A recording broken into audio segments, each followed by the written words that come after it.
আলাইকুম। যেখানে ওষুধের মান নিয়ে প্রশ্ন ওঠে বা যেখানে শিশুদের খাদ্য নিয়েও প্রশ্ন ওঠে, সেরকম প্রতিষ্ঠানগুলোর বয়স যতই দীর্ঘ হোক না কেন, সেগুলো নিয়ে আমাদের নতুন করে ভাবতে হবে। যারা সেখান থেকে পণ্য ক্রয় করি কিংবা ওষুধ ক্রয় করি কিংবা ছোট ছোট ছেলে মেয়েদের জন্য খাবার সংগ্রহ করে থাকি, তাই বিভিন্ন মিডিয়া এবং পত্রিকায় যে সমস্ত রিপোর্টগুলো তাদের সম্পর্কে বের হয়, সেই জন্য আমাদেরও একটু সাবধান হওয়া উচিত। আমরা যদি ওই সমস্ত কোম্পানিগুলোকে কিংবা ওই সমস্ত সংস্থাগুলোকে যদি অ্যাভয়েড করে চলতে পারি, তাহলে অবশ্যই তারা একসময় রণভঙ্গ দেবে। কিন্তু আমরা একদিকে শুনি যে নেগেটিভ কথা, যে ওইখানকার ওষুধ ভালো না, ওইখানে ভেজাল ওষুধ, 2 নম্বর ওষুধ, র্যাবের লোকেরা ওইখান থেকে অনেক এক্সপায়ারি ওষুধ, ডেট শেষ হয়ে গেছে এরকম ওষুধ পেয়েছে, কিংবা 2 নম্বর ওষুধ পেয়েছে ইত্যাদি, কিংবা পুলিশ ওখানে জরিমানা করেছে, কিংবা ভ্রাম্যমাণ আদালত জরিমানা করেছে এরকম। কিন্তু তারপরেও কিন্তু আমরা ওইটার উপর আস্থা রাখি কেন? আমরা আসলে নিজেরাই খারাপ, যে তখনই ওই সমস্ত প্রতিষ্ঠানগুলো আরও বেশি করে সুযোগ পায়, কারণ তাদের নাম হয়ে গেছে সারা বাংলাদেশে। স্বাধীনতার পর থেকে 1972 সাল থেকে এই পর্যন্ত একটি সংস্থা কিংবা একটি ফার্মাসিউটিক্যাল ইন্ডাস্ট্রি কিংবা তাদের একটি দোকান এখন প্রায় সারা বাংলাদেশে 140টির মতন তাদের ফ্র্যাঞ্চাইজ অফিস আছে, কিংবা তারা ভাড়া দিয়ে রাখছে, কিংবা তারা টাকার বিনিময়ে নাম বিকিয়ে দিচ্ছে। এরকম একটি প্রতিষ্ঠানের নাম হলো আপনি লাস ফার্মা। নাম শুনলেই অবাক হবেন যে লাস ফার্মা, এরা কিন্তু আসলে একটা ব্র্যান্ডেড, যেমন আমাদের দেশে আরং ব্র্যান্ডেড, তাই না? এরকম অনেকগুলো কোম্পানি আছে যারা ব্র্যান্ডেড, এদের উপর আমরা আস্থা রাখি, এদের বয়স হয়ে গেছে। আর সব সময় আমরা খেয়াল করি যে প্রতিষ্ঠানটি বয়স হয়ে যায় তার নিশ্চয়ই গুণাগুণের উপরই তো বয়স পায়। কিন্তু আমাদের দেশে দেখা যায় যে অধিকাংশ ক্ষেত্রে দেখা যায় যে বয়স হওয়ার সাথে সাথে অন্যায়টা বেশি করে। তখন মনে করে আমাদের তো গুডউইল হয়ে গেছে, আমরা যা পেয়েছি তাই মানুষ বিশ্বাস করে। কিন্তু কালেবদ্রে কিন্তু সেগুলো সত্যটা কিন্তু স্পষ্ট যে ধরা খায়।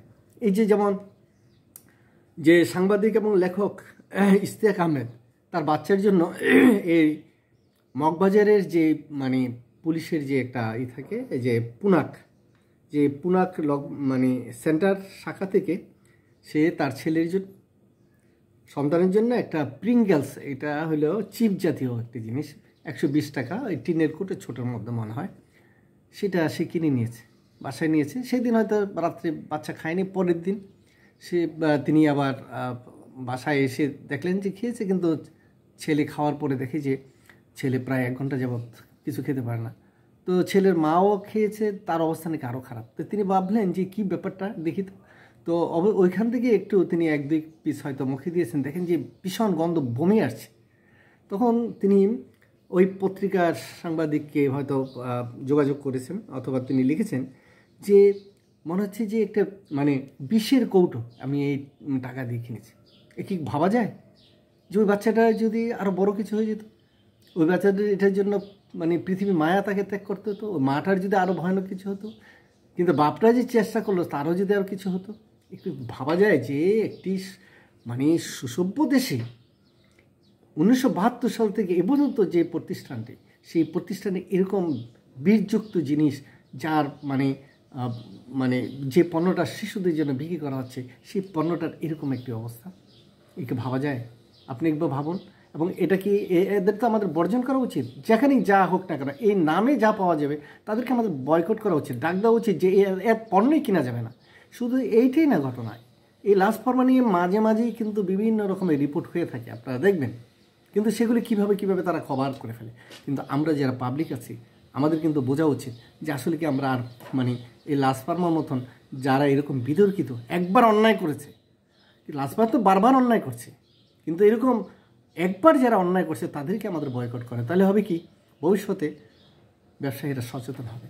এখানে দেখেন তিনি বলেছেন যে এই যেন যে আমি পয়সা দিয়ে যেন বিষ কিনেছি, এবং স্বাধীনতার পরে যেই প্রতিষ্ঠানটি দাঁড়িয়েছে আজকে প্রায় 54 বছর হয়ে গেল, তাদের 3টি শাখা ছিল, এখন ঢাকা শহরেই তাদের 40টি শাখা। চিন্তা করেন, ঢাকা শহরেই তাদের 40টি এখন শাখা হয়। সারা বাংলাদেশে আরও 100টির মতন শাখা আছে।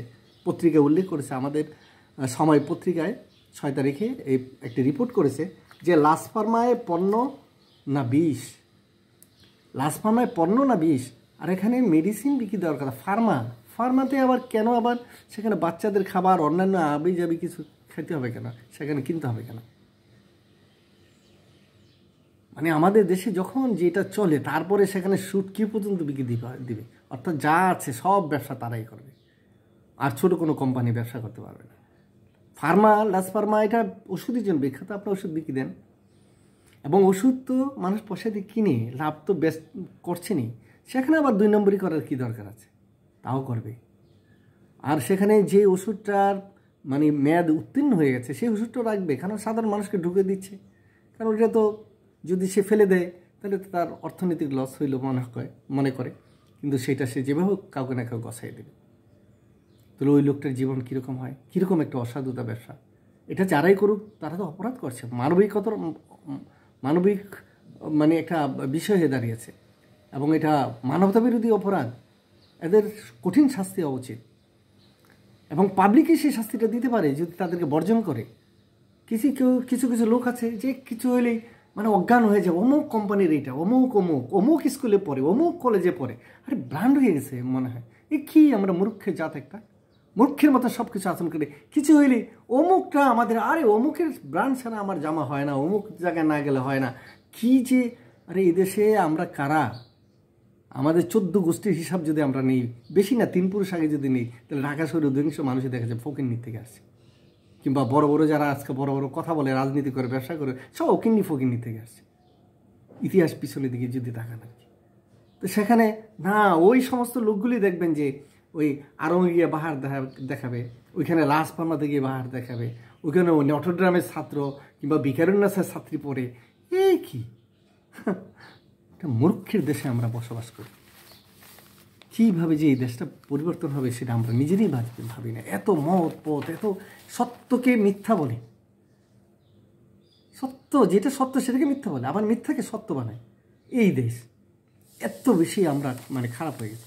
এখানে বলছে, রিপোর্টে বলছে যে শত কোটি টাকা খরচ করে মানে অর্থের বিনিময়ে 100টি সাইনবোর্ড তিনি বিক্রি করেছেন বা মানে ফ্র্যাঞ্চাইজ বিক্রি করেছেন, এবং এর থেকে প্রতি মাসে লক্ষ লক্ষ টাকা তিনি পাচ্ছেন। তো এই সমস্ত দোকানগুলোতে কি হচ্ছে না হচ্ছে, এগুলিকে পাবলিককে অবহিত করা উচিত না? সরকারের যেই গোয়েন্দা সংস্থাগুলো আছে, এজেন্সিগুলো আছে, তারপরে যে খাদ্য নিরাপত্তা, ওষুধের নিরাপত্তা যে সমস্ত সংস্থাগুলো আছে, তারা কি করে? পত্রিকা দেখেও তারা নাড়াচাড়া করতে পারে না। এগুলি প্রতিদিন এগুলি মানে নিউজ পেপারে মানে প্রকাশ হওয়া উচিত। যারা এই অপরাধগুলো করে ওই নাম লিস্ট করে দেওয়া উচিত, এদের পণ্য বর্জন করুন। তারপর টেলিভিশনে বলা উচিত এদের পণ্য বর্জন করুন, ডাক দেন। যদি না হয় আমরা নাগরিকরা একটা সংস্থা করব, যে সংস্থাতে যার বিরুদ্ধে কোনো অভিযোগ হবে সেই জিনিসকে বর্জন করার জন্য আমরা ডাক দেবো, দেখা যাক কী হয়। কিন্তু তারপরও এদেশের মানুষের সচেতনতা বাড়াতে হবে, এবং যারা অন্যায় কাজগুলো করে তাদের যদি বিবেক না ফিরে আসে তাদের কঠিন শাস্তির মুখোমুখি হতে হবে। সেটা আইনগত এবং সাধারণ মানুষ বর্জন করা ডাকের মতো। ধন্যবাদ, ভালো থাকবেন সবাই।